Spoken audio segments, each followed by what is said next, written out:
You haven't tried to reconcile with the Sikhs. What attempts are you making? Because if you continue like this, BJP is also going to make its way. No, I have publicly stated that what happened in the 80s was wrong. I have been to the Golden Temple multiple times. I have an extremely good relationship with the Sikh community in India and a loving relationship with them.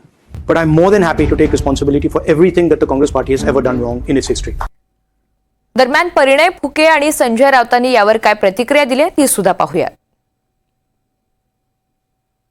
असं आहे, देर आहे दुरुस्त आहे.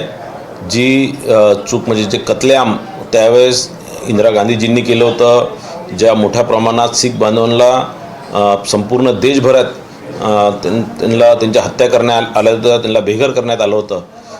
हे एक पाप जे काँग्रेसने केलं.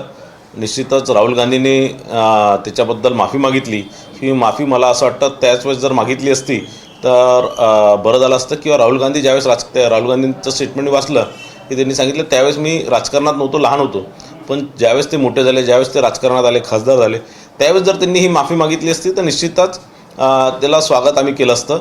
पण आज ज्यावेळेस त्यांना लक्षात आलं की काँग्रेसचं कुठेतरी अस्तित्व संपुष्टात येऊन राहिलं आहे, कुठेतरी देशात काँग्रेसच्या मोठ्या प्रमाणात गळती सुरू झालेली आहे, मोठ्या प्रमाणात लोक काँग्रेसवर नाराज आहे किंवा काँग्रेसमध्ये काम करायला तयार नाही आहे, त्या क्षणी आता म्हणजे त्यांच्या पडत्या काळात त्यांनी या प्रकारची माफी मागणं ही म्हणजे राजकीय पोळी शेकण्यासारखं आहे आणि त्यांनी निश्चितच याचा राजकीय फायदा घेण्याचा ते प्रयत्न करतात आहे. या राहुल गांधींसारख्या नेत्यांनी या प्रकारची वागणूक करणे ही अपेक्षितच होती आणि म्हणून मी याचा निषेध करतो.